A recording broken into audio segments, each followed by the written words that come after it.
e pesquisadores. Os homens, cada vez mais esclarecidos, à medida que novos fatos e novas leis se forem revelando, saberão separar da realidade os sistemas utópicos. Ora, as ciências tornam conhecidas algumas leis. O Espiritismo revela outras. Todas são indispensáveis à inteligência dos textos sagrados, de todas as religiões, desde Confúcio e Buda até o cristianismo. Um último caráter da revelação espírita é que, apoiando-se em fatos, tem que ser, e não pode deixar de ser, essencialmente progressiva, como todas as ciências de observação. Caminhando de par com o progresso, o Espiritismo jamais será ultrapassado. Se uma verdade nova se revelar, ele a aceitará.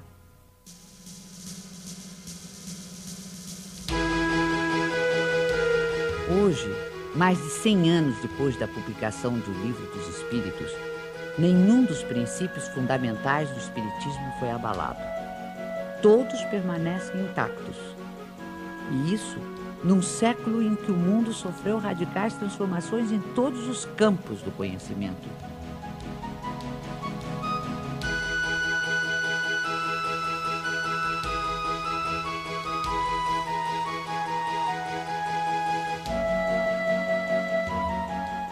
O que se pode observar é que o desenvolvimento da ciência se processa justamente na direção dos princípios espíritas. O exemplo mais recente está nos jornais. Depois do átomo e de todas as suas subdivisões, os cientistas acabam de dar mais um passo no estudo do microcosmo. Agora, com o anúncio oficial da descoberta do top quark, a partícula mais fundamental da matéria. Esta conquista científica, que ajudará a entender planetas, estrelas, galáxias e a própria vida, vem confirmar ensinamentos que já nos haviam sido antecipados pelo capítulo 2º do Livro dos Espíritos, sobre os elementos gerais do universo e as propriedades da matéria.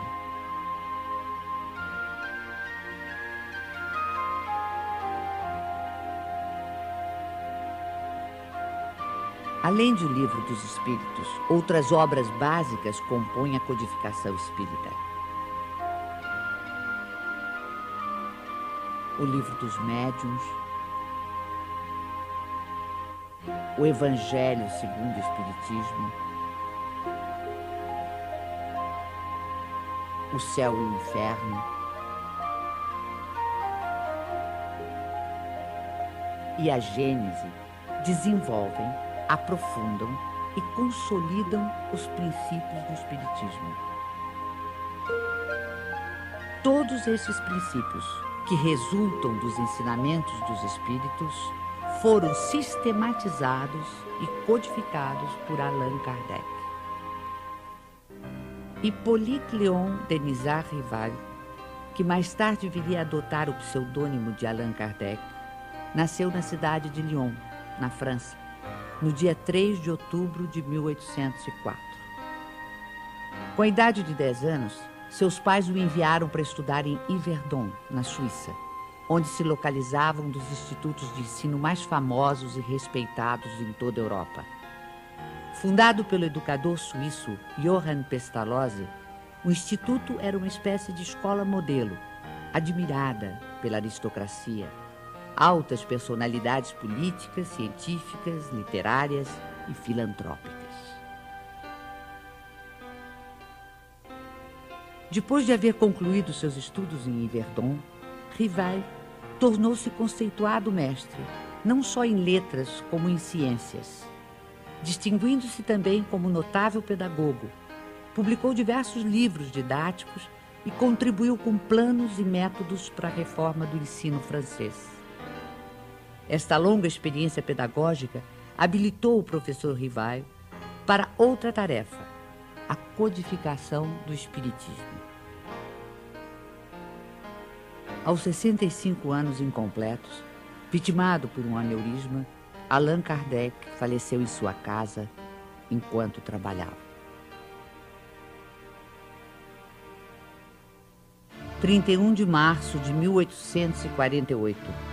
Em Hydesville, dos Estados Unidos da América, manifestações de forças inteligentes intervindo no plano físico assinalam o surgimento do espiritismo através da fenomenologia mediúnica. A seriedade desses acontecimentos teve imensa repercussão até mesmo na Europa. Os fenômenos ocorreram numa tosca cabana, residência da família Fox, adeptos da Igreja Metodista. No primeiro diálogo registrado entre as irmãs Fox e o espírito de um mascate de nome Charles Rosbach, usaram-se letras do alfabeto para a formação de palavras, mediante convenção de que a cada letra corresponderia a determinado número de pancadas. Estava, portanto, descoberto o processo adotado para as comunicações entre os dois mundos. Pode-se dizer que o fenômeno das mesas girantes, que se seguiu aos acontecimentos de Hydesville, preparou o advento do espiritismo, despertando o interesse dos homens de ciência, dentre eles o professor Ribard ou Allan Kardec.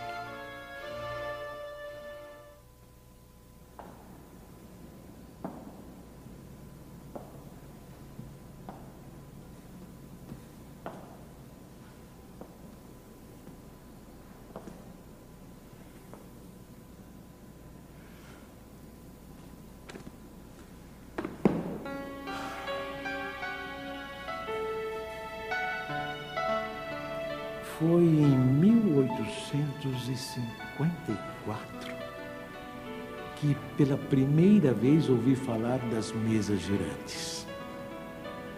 Encontrei um dia o magnetizador, o Sr. Fortier, que conhecia desde muito tempo. Disse-me ele que já não eram somente as pessoas que podiam se magnetizar, mas também as mesas, conseguindo-se que elas caminhassem e girassem à vontade. O fato não me pareceu radicalmente impossível. O fluido magnético, que é uma espécie de eletricidade, pode perfeitamente atuar sobre corpos inertes e fazer que eles se movam.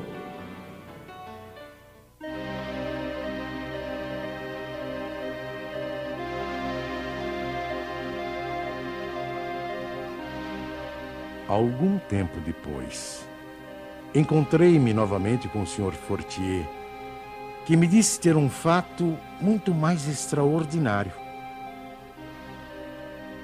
A mesa não só se movia, como também falava.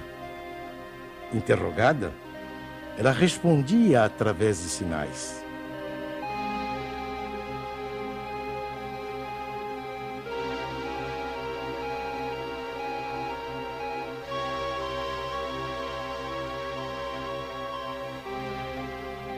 Eu estava, pois, diante de um fato inexplicado, aparentemente contrário às leis da natureza e que a minha razão repelia. Sabia apenas que as experiências eram realizadas em presença de pessoas honradas e dignas de fé. No ano seguinte, o Sr. Carlotti, amigo de 25 anos, me falou dos mesmos fenômenos com entusiasmo.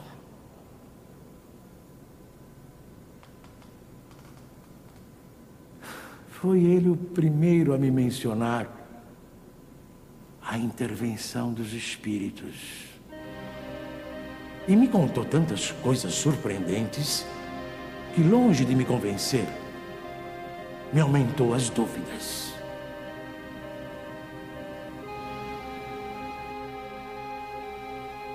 Tempos depois, fui convidado a assistir às experiências que se realizavam em casa da senhora